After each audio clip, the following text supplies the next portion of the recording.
Warning, this video may contain language that some viewers might find offensive. Well, I'm here to let you know, get over it. Now sit back, relax, and enjoy the show. Process to getting ready, you know. You ready? I'm ready. All right. Hello, YouTube world. I don't know. I only got like a few followers on. Anyways, this is my friend Alexia right here. Hello. So Alexia and I actually work for the same airline, and I've been on her channel, and I feel like someone like her does amazing. So I'm just trying to be like her. So I figured I'd return the favor and put her on my channel and ask her these series of questions. As you know, I'm gonna try to get more people that are in flight. We probably gonna make this a little bit fast because we're trying to eat. So yeah, we hungry. Anyways. How many people have you done this with so far? You're actually gonna be my second person. Okay, cool. Yeah. All so, right. Exactly. So pretty much, tell us about yourself. I'm Alexia. I live in Houston. I'm a flight attendant. Yeah. Right. Okay. Yeah. Why did you become a flight attendant? And why did you get in the industry? Well, I've always wanted to be a flight attendant. Back in the day when Air Jamaica was around, I really wanted to be a air hostess is what they called them. And then every time I flew, I was literally just always in awe of the flight attendants. Like, I just thought it was such a glamorous life. And, I guess everything that everybody thinks a flight attendant is until you actually become a flight attendant.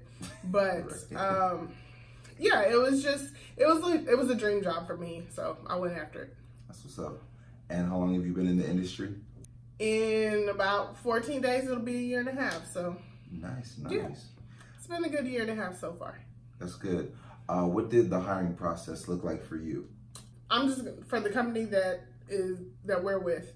I had a real big oopsie doops. So I applied January 1st of 2017. Moved swiftly through the process, pretty much like. A few days later, got the assessment test, did that, killed that. And then I think it took me maybe a few weeks later to get the video interview. Yeah. Did the video interview, and our video interview is like no other company. Like most companies, like they give you about 30 or so seconds, even maybe a minute to prepare, between each question, or just like to have a little breather. Ours moves like question, question, question, question. So I literally thought that I bombed that video interview and there was no coming back. And I was like, well, gotta wait till next year. Because I legit was like, oh, like you answer one question, you click done, and then the next one. Usually it's like done, okay, 60 seconds, whatever. But it wasn't like that. Yeah. But lo and behold, Jesus worked it out. I passed that. Then I got invited to a face-to-face. Which was... I was going to say, where did you have yours? My original face-to-face was in Fort Lauderdale. Original, huh? Original, yeah. So, I'm special, y'all. So, it was in Fort Lauderdale. Yeah. Keep on going. It was in Fort Lauderdale. I got flued out to to Fort Lauderdale, stayed with my aunt, who literally lives like right around the corner from the airport, which is... whatever. So the day before, I just had her drive me to the interview location to see how long it would take to get there. It was like a 15, 20 minute drive. But the morning of my interview, I believe was like a Friday morning or a Thursday morning. And traffic was insane. And I left the house an hour ahead because I was like, well, it's only taking me 15 minutes to get there. Yeah. If I leave an hour ahead, I'll be there early, which, if you want to be a flight attendant, you have to be early. Early is on time is late. Yes. So, long story short, traffic was disgusting, and I was 3 minutes late to my face-to-face interview. And I didn't know this. Mm-hmm. I was 3 minutes late to my face-to-face interview, and I literally broke. I broke. I knew the second I pulled up, I was late, but I was like, okay, don't cry yet. Right. Get in there. And as I'm walking, and like the dramatics are so real. I see them closing the door. And no. I was like, my insides were crushing, crushing. Just like when you miss your commute and you close the door. Yes. It's that feel. Oh my God. So I was like, okay. So I asked the guy who I actually see him all the time now, and I'm just like, thank you. Thank you. I had like tried to hold it together because you hear, like, I've heard stories of people like freaking out, let me in, like begging, and I didn't do any of that. I was just like, I understand that I'm late and I can't come in, but like, can I reschedule? Like, what can be done? And he was so nice. He was like, just, Steven. He was like, tell me your name or whatever. And he's like, the next time the application opens, which was in a few days, because my interview was April 22nd or 26th, like something like that, and the application was opening again May 1st. So as I walked out the door, I literally like fell to the ground and I cried. Because, it was just like, you prepared for this for so long. I done flew out here, like all of this just to get to that point and miss your interview by 3 minutes, like heartbroken. But anyways, in between getting back home and the application opening, SkyWest, a regional airline, had a open house. They do open house style interview. I just want to let you know that it's very common sometimes when you don't hear from an airline for a little while. Like it can be a very long process. Mm-hmm. Like when I applied to Virgin, it took them, it was like that to do everything. When I applied to all the other airlines, it was a lot, especially Delta. But all right, continue. Sorry. Yeah. So anyways, end up getting my CJO at SkyWest early May. And I think I was supposed to be going to training like either early June or the end of May. So I'm still like waiting for JetBlue, right?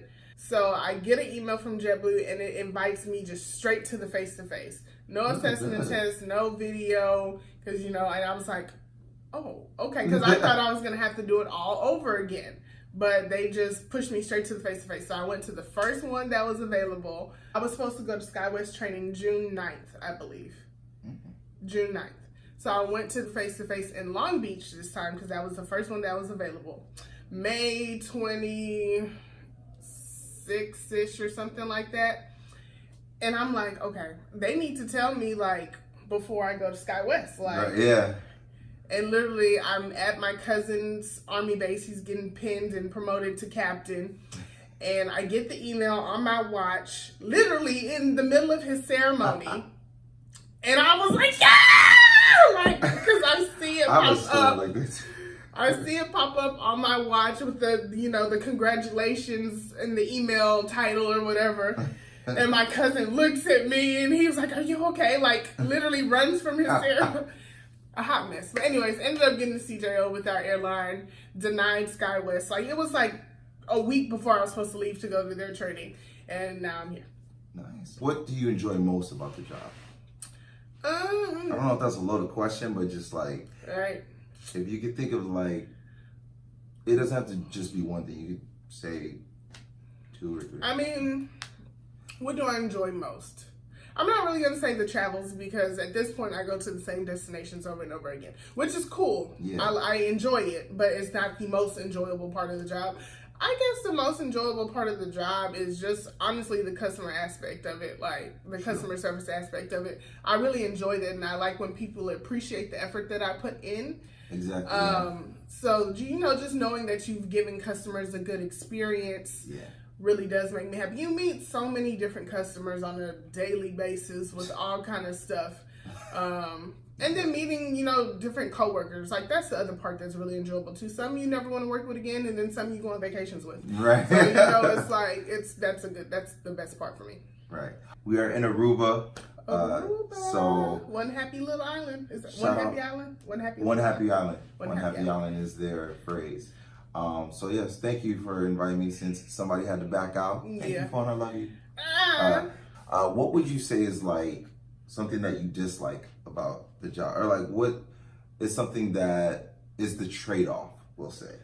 The trade-off for me is I'm a commuter and it's horrible. And my commute it's not the easiest commute with this airline. So I live in Houston and I'm based in New York. So, like we have one flight a day on my airline to and from Houston. So it's just not the most convenient thing. And it it basically takes, so if I work a 4-day trip, I need to tack on 2 more days to get to work and to get back home. So it's, that part is not that exciting. Gotcha. Mm-hmm. So here's the question that I like to ask that, I don't know, I guess triggers some people. What is dating like? Since we well, I mean, or the lack of it sometimes. Dating as a flight attendant, well, I've been single for a long time. I hear that, fellas? She's single. All right, keep on going. I don't play no games, so don't come over here with nothing crazy. She really doesn't.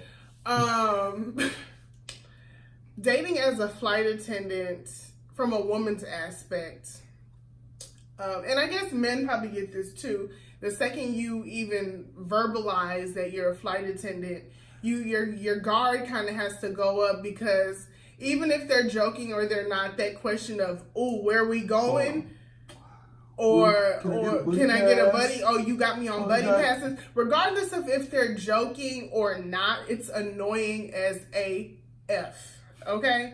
So it just makes me put my guard up, because I'm just like, is that the only reason you into this? Like, Right. So that is one main thing that you will probably hear from anybody in any source of aviation, because it's just not, it's not fun. Like, I'm not coming to you. Well, even when I worked at Ralph Lauren, people would be like, oh, I can get a discount. Or a discount. But it's just like, Apple, yeah. whatever job that you got, I'm not asking you for your benefits. So don't ask me for mine. So that is annoying. But besides that, just having a balance. Because now that I am a flight attendant, I'm more open to dating people in different cities and, all of that, because I do have the ability to come see you, and I recognize that. Yeah. But just finding that time balance and explaining how your schedule works is oh my gosh, yes. It's a big hurdle. So I know for me, I already have to have somebody that is very independent, because I'm very independent. And I need somebody that's going to be understanding, and I don't want to say move slow, but let's not move at like a hasty pace to where you're going to be irritated if I can't get to you. On the drop of a dime, like somebody could if we were in the city together, or if I do meet somebody in Houston, you can't be mad if I'm gonna be gone for 4 days, so just trying to find a balance, somebody that understands the lifestyle and can appreciate it has been the hardest part for me. Pretty much, y'all fellas, what she's saying is she don't want no insecure bitch. Yeah, all right. Yeah, well, I don't want that before I was a flight attendant. But you need tough skin if you're gonna date a flight attendant. Yeah, absolutely. You need to be trustworthy. You need to understand that I'm gonna call you when I can call you, and I'm a really good communicator. And for us, we can use our devices on the airplane at certain points in time, and we have complimentary Wi-Fi, so it's easy to text. Just all those little things. So it's a struggle on top of already dating in this day and age. It just adds another struggle on top of it. Sure. God gonna work that out though. I ain't worried about it. What would you consider as like your favorite layover city, or what was like a city and layover that you had that always my favorite layover city is San Diego. I mean, I love all islands, so, I've done a few islands and I love them all, but just as something that is like actually regular that I do often, San Diego is my favorite. I just love the vibes of that city. The weather is great, but it doesn't give you that crazy LA feel or that San Fran feel, like it's in the middle of both. Yeah. And I just really enjoy that city. If I could afford it, I would move there. Right. I was thinking about that too. And I mean, I could probably afford to live there, like rent a room somewhere, but I don't want to live like that, so I'm not gonna do it. Where would you move besize living in Houston? Because obviously New York is overrated. I'm tired. Yeah, I know you over it. I can't stand New York. Yeah. Anyway. In the U.S. Right. In the U.S. I'm saying, like, since we're working in the U.S. I mean, we have commuters from different countries and islands, so I don't know. I'm so biased to Houston, Texas, and just the lifestyles that you can live with the finances that normal people make. I don't know. I honestly don't think I don't know. Like no. And I'll go to an island though. Right. I will buy a nice vacation home on somebody's island. That's why I'm like trying to go to every island to see which one I really like enjoy the most. True. Because that's a real goal. I agree. I ain't going nowhere anymore. I'm not gonna lie. I've thought about moving to DR. It's affordable. It is. What advice would you give someone that's thinking about applying to an airline or is interested in being in the industry? Just stay after it. It's not always an easy feat for everybody. Like, I applied for almost 8 years before I even got like a real interview. And some people just walk in and kill it on day one. But it's a highly coveted position. No matter what airline you go to, Right. like, it is a competitive position to get. From Totally the legacy airlines, Delta, American, United, to, you know, your low cost Southwest, JetBlue, Frontiers, to your regionals. They're all very competitive because these people open their applications and they could be hiring 100 flight attendants and 500 will apply. You know, just to throw that out there. And that's an underestimate. Yeah, exactly. So, you know, just stay after it. If it's something you really, really want to do, just keep going. Like, that's really it. Don't get down about it. And if you do get down from it, take a little break and then go back to it. True. Simple. No more than 5 words. They could be 5 different words or it could be a sentence. Okay. Thoughts on reserve life? The look says it all. Exactly. Yep. All right, give them. Reserve is bullshit. Period. Yes. Pretty much. I Yes. like that. Now, is there anything else that you do outside of being a flight attendant? Like, do you have any other hustles? Anything that you well, like I'm to Jamaican, do? so I hustle all day. It's in my blood. Right. But before I became a flight attendant, I was a full-time real estate agent. I'm still a licensed real estate agent. And my goal has always been to transition into flying part-time and doing real estate full-time. So that is my other hustle. And of course I have other life goals that we'll get to later on in life. But that is the other main thing that I do. And I also have a YouTube channel that is constantly growing and blooming. And I enjoy that as well too. It's a good hobby. Just a quick story for y'all. Like, and this is why I enjoy doing these videos with her. Like, I'm not just trying to use her because like she got followers, y'all. Like, I've gone places outside of our company and just regularly. People are like, you look familiar. And I'm like, okay. And I'm like, but how do I know you? Like, or do I know you?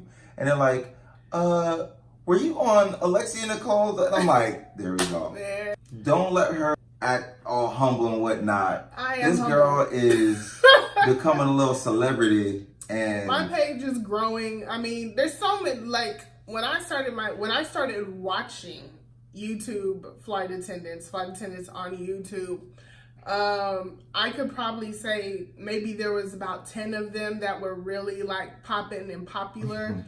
And when I started my channel, I started for one reason only, and that was to vlog my way through training because there was no videos out there that was showing what training was. You know, you always hear training is so intense, it's hard. Oh my God.